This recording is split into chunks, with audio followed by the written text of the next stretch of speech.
Começando mais um teste de consumo aqui no canal, e o carro da vez é o Honda Accord Touring híbrido 2025. Não tem linha 2026 por enquanto. Na avaliação a gente fala tudo para vocês, mas esse é o nosso teste de consumo urbano, o que significa que nós vamos rodar um trecho 100% de cidade. O carro está abastecido com gasolina, até porque ele não é flex. Vamos utilizar o modo Econ, mas ao longo do vídeo eu vou falando para vocês como que funciona cada modo, como que funciona o conjunto mecânico e tudo mais. Ar-condicionado ligado o tempo inteiro e, claro, dirigindo de forma tranquila, né? Lá no final do trajeto, a gente pega a nossa média e compara então com aquela do Inmetro para a gente descobrir se fica próxima ou não. Vamos começar o nosso teste de consumo e para isso eu vou resetar aqui o trip B. Tem dois neste carro, isso é importante citar. Vamos também deixar aqui na central multimídia no fluxo de potência, justamente para vocês verem como que vai sendo esse gerenciamento do conjunto mecânico do carro. Isso é bem legal, né? Ele te mostra aqui, por exemplo, o consumo da última viagem, né? Desde que você ligou o carro pela última vez. Lembrando que não é exatamente esse trecho aqui, porque a gente estava andando com o carro antes de começar aqui esse teste, né? Mostra também a autonomia e ali realmente o que está tracionando o carro. Porque você consegue, sendo um carro híbrido, tracionar alguns momentos pelo modo 100% elétrico, com o motor a combustão totalmente desligado. Nesse caso aqui, por exemplo, agora, é um motor 100% elétrico que está tracionando as rodas. A gente consegue ver isso claramente. Daqui a pouco vocês vão perceber, ó, agora entrou o motor a combustão. Então, o que está acontecendo? Ele está recarregando a bateria e o carro está sendo também tracionado, né?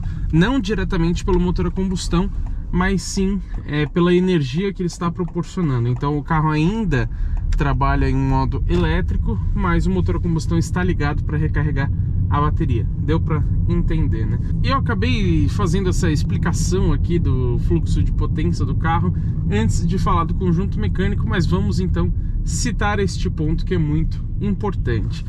Começando aqui, a gente tem um motor mais tradicional, digamos assim, mais dois motores elétricos. O a combustão é um 2.0 aspirado somente a gasolina. Ele não é flex, que isso fique claro. E ele tem uma peculiaridade, digamos assim, que ele não funciona pelo ciclo Otto, que é o mais tradicional. Ele tem o ciclo Atkinson, ou Atkinson, sei lá como que você prefere pronunciar. Mas isso significa que é um ciclo mais voltado à eficiência energética e não tanto ao desempenho. Então ele é um motor não tão potente assim, não entrega números tão gloriosos, mas ele tem um aproveitamento melhor. Então com o mesmo litro de gasolina, geralmente ele rende mais, tá? Ele tem aqui 4 cilindros em linha, injeção direta de combustível e rende uma potência máxima de 146 cavalos com 19,2 kg de torque. Pro porte desse carro seriam números ruins se ele não fosse híbrido, né? Porque você tem, como eu disse, dois motores. Um deles é um motor gerador, né, de energia, e o outro é um motor de tração. Esse de tração ele tem 184 cavalos e 34,1 kg de torque. Só que a Honda, infelizmente, não divulga a potência máxima desse carro, nem o torque máximo. Em alguns mercados, em outros países, esse carro possui 207 cavalos de potência combinada. No Brasil, a gente tem uma gasolina com um teor mais alto de etanol, então geralmente rende um pouco mais de potência, é um combustível um pouco diferente. Então não é uma informação oficial, mas a gente pode imaginar que tem em torno ali de 210, 200 cavalos, mais ou menos, combinados. O torque é muito difícil você chegar a um número máximo, porque os motores eles não trabalham necessariamente juntos. Eu vou explicar para vocês como que funciona o conjunto mecânico, mas esse e-HV aqui da Honda é um sistema muito inteligente que, como eu disse, ele geralmente traciona o carro sempre em modo elétrico. Raramente o motor a combustão está de fato tracionando as rodas. Existem algumas situações como velocidade de cruzeiro na estrada, vamos supor, você está mantendo sempre 110, 115, 120. Aí, em alguns momentos ele sim consegue tracionar diretamente as rodas pelo motor a gasolina. Mas em grande parte, na maior parte dos casos, o motor até está ligado para recarregar a bateria, mas a tração continua sendo 100% elétrica. Isso é muito interessante. Justamente por esse motivo, por atuar em situações diferentes, é complicado você chegar a um resultado de torque máximo, né, para divulgar. Mas enfim, a gente vai testar o desempenho também em outros vídeos. Junto com todos esses 3 motores, a gente tem uma transmissão como se fosse automática. Ela não tem marcha, né, uma única marcha, aliás, que serve para acoplar o motor a combustão justamente quando necessário. A Honda chama essa tecnologia de eCVT, né? Porque os motores, eles ficam dentro, os elétricos, é óbvio, né? Eles ficam dentro da transmissão, um sistema bem legal. E eu também lembro que nesse caso a tração é somente nas rodas da frente, mas seria muito legal, até pelo preço que eu já vou falar para vocês, se tivesse uma tração nas 4 rodas, né? Seria um ponto de destaque nesse carro. Eu não acredito que você está assistindo esse vídeo sem ter deixado o seu like aqui embaixo e sem ter hypado esse conteúdo. Olha o tanto de informação muito legal que eu estou trazendo para vocês e vocês ainda não fizeram isso pra gente. Por favor, arrasta os comentários ali pro lado, se você tiver no celular, que você acha essa opção gratuita de hypar o vídeo e é de extrema ajuda pro nosso canal, assim como deixar o joinha, tá, pessoal? Antes de falar para vocês sobre outros assuntos, eu cito a bateria, que é um ponto muito importante num carro híbrido. Ela é feita de íons de lítio e possui uma capacidade de 1,05 kWh. É bem pequena, mas é normal para um carro híbrido convencional. Nos híbridos plug-ins a gente tem 15, 20, até 30, dependendo, kWh. Mas eles são carregados também na tomada. Aqui não. Você não conecta esse carro em nenhum momento no carregador. É o próprio motor a combustão que faz essa recarga e também a frenagem regenerativa, que eu já expliquei diversas vezes para vocês, mas eu ressalto aqui novamente.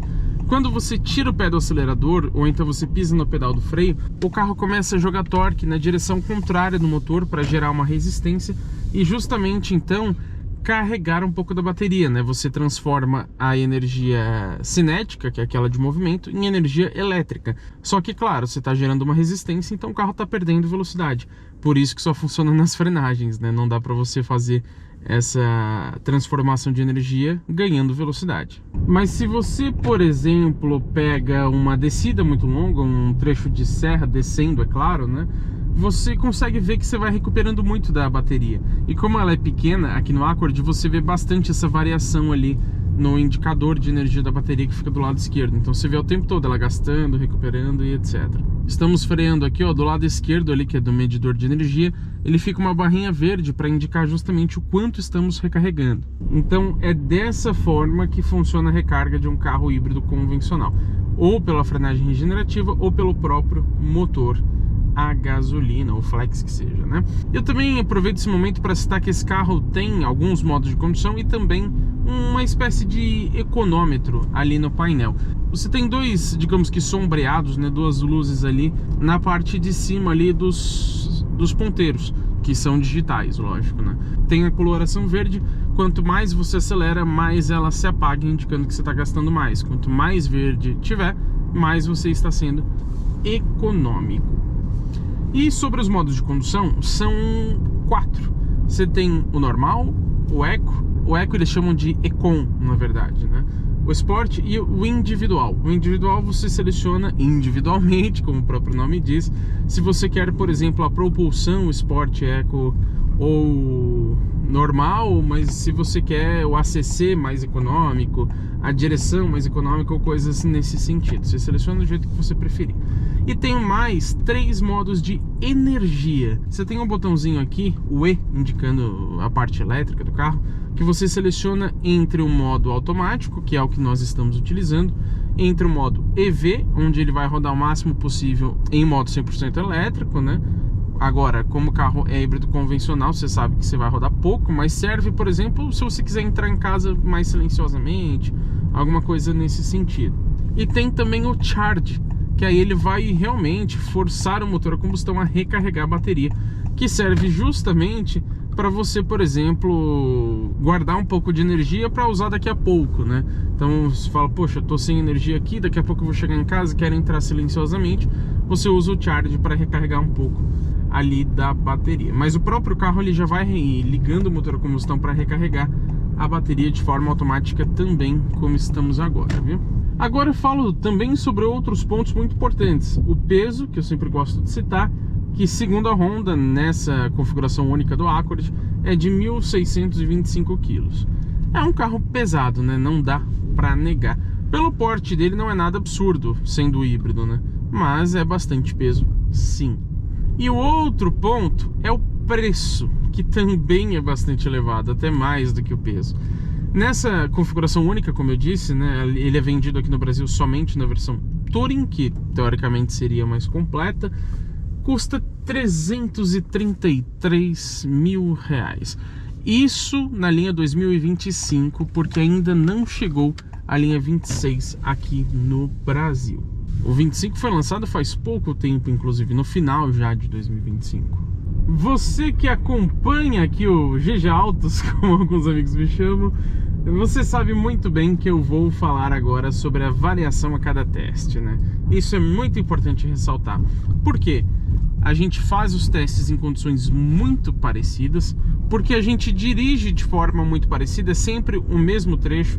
Se tiver muito trânsito, a gente repete o teste para que seja justo na comparação com outros carros, mas a gente já testou aqui mais de 80 carros e não dá para testar todos no mesmo dia. E mesmo que fosse no mesmo dia, tem um pouco de variação, porque se a gente repete esse teste agora mesmo, a gente não vai pegar provavelmente exatamente o mesmo tempo parado, nos mesmos semáforos, exatamente os mesmos carros na frente, andando na mesma velocidade exatamente o tempo inteiro. Então tem variação sim, sempre, mas a gente consegue reduzir bastante dela fazendo esse padrãozinho aqui no canal, tá? Por isso que a gente nem faz um trecho tão longo, inclusive porque essa variação ficaria muito grande e aí a gente não teria um método de comparação muito bom entre os carros. Estamos chegando aqui no final do nosso percurso, hein? Vamos somente parar ali no nosso ponto de sempre e ele está com o motor ligado aqui porque acabou abaixando um pouco a bateria. Vocês sabem muito bem, né, que essas últimas ruas aqui do nosso percurso trazem algumas consideráveis subidas. E aí os carros híbridos acabam acionando o motor a combustão com mais facilidade, justamente porque gastam mais bateria para subir, né? O elétrico é bem sensível a isso. Não que o combustão não seja, né? Mas o elétrico é bastante. Vamos parar aqui no nosso ponto de sempre. Coloquei no P, desliguei aqui a chave, né? Agora nada mais interfere na nossa média. Vamos lá ver qual foi o resultado? Vamos lá ligar este painel de instrumentos. Você tem 3 estágios aqui, ó. O primeiro ele liga somente alguns acessórios, depois ele liga toda a parte de acessórios e pisando no freio se liga, claro, a motorização. Aí ele liga só a parte elétrica, né, pelo motor elétrico, já que não tem necessidade de ligar a combustão logo de cara, né? Aqui nesse painel digital de 10.2 polegadas, a gente vem em velocidade de tempo do Trip B e percebemos que foram 10,1 km rodados em 24 minutos. Só que tem um porém, essa velocidade média não está aparecendo para vocês, porque às vezes acontece isso quando você para e desliga o carro. Mas eu andei um pouquinho aqui para frente só para ele mostrar a velocidade para mim e eu vi que foi de 25 km por hora, tá? Geralmente é o tempo que levamos mesmo, 24 minutos e 25 por hora de velocidade média. Agora o consumo em si, 18,5 km por litro na gasolina com ar ligado, sendo que o Inmetro fala que ele faz na cidade 17,5. Então a nossa média foi 1 km por litro, melhor do que a do Inmetro. Mas vamos lá, o que eu acho sobre essa média de consumo aqui do Accord na cidade? Sinceramente não tenho muito o que achar, porque é basicamente o carro mais econômico que já passou aqui por esse nosso trecho padrão. E como eu disse, esse trecho tem algumas subidas, porque geralmente na cidade eu faço entre até 18,5, 19, mas até 22, já cheguei a fazer 23, 24 km por litro com esse carro na cidade, variando de acordo com o trajeto. Lembrando cidade, tá? Não é bairro, são coisas diferentes. Mas para a gente poder comparar com outros modelos, o mais econômico até então, tirando os elétricos, óbvio, tinha sido o BYD King GS 1.5 híbrido plug-in, que no modo Save, onde ele vira praticamente um híbrido convencional, ele tinha feito 18,8 km por litro. Um pouquinho a mais do que esse carro, só que lá a gente tem uma divergência de informações. Ele também mostra os litros consumidos, e aí pelos litros a gente teria um consumo de 16,7 km por litro, que aí nesse caso ficaria abaixo dos 18,5 aqui do Accord. Outro carro híbrido, também muito econômico, que passou aqui pelo canal já faz bastante tempo, o Honda Civic Touring, na linha 2024, já híbrido, né? Fez 16,4 km por litro. Aqui a gente fez 18,5, então mais econômico do que o Civic ainda. Outro efeito de comparação, o GWM Haval H6 Premium 1.5 Turbo, na versão híbrida convencional, tá na linha 24, ele fez 15,9 km por litro. Também bem abaixo dos 18,5 aqui do Accord. Então, sinceramente, é um consumo sensacional aqui nesse carro. Lembrando que ele tem quase 5 metros de comprimento, ele é um sedã bastante grande e conseguir uma média de 20, 22, 23 km por litro, até esses 18,5 que a gente conseguiu aqui nesse trecho por conta das subidas, né? Como eu disse, o elétrico ou o híbrido ele é um pouco sensível às subidas porque ele vai gastar a bateria muito mais rápido e aí ele vai acabar ligando o motor a combustão para recarregar essas baterias, por isso que ele acabou consumindo até um pouquinho mais do que geralmente eu faço no dia a dia. Mas se tiver menos subidas, realmente esse carro vai ser absurdamente econômico. Então nesse ponto, não tenho o que discutir.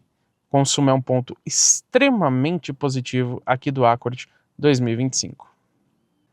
E você acha que eu não tô vendo você sair desse vídeo sem deixar o like e sem hypar o conteúdo, né? Tô vendo sim, viu? Por favor, ajuda a gente e já deixa aqui sua opinião nos comentários também. Diz o que você acha dessa média que a gente conseguiu aqui no Accord. Você esperava mais? Esperava menos? Te surpreendeu?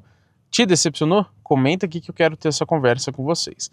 E é lógico, né? Se inscreva no canal e ative as notificações, porque teremos muito conteúdo legal com esse carro e também com todos os outros que passam pelo teste de uma semana aqui no canal GT Autos.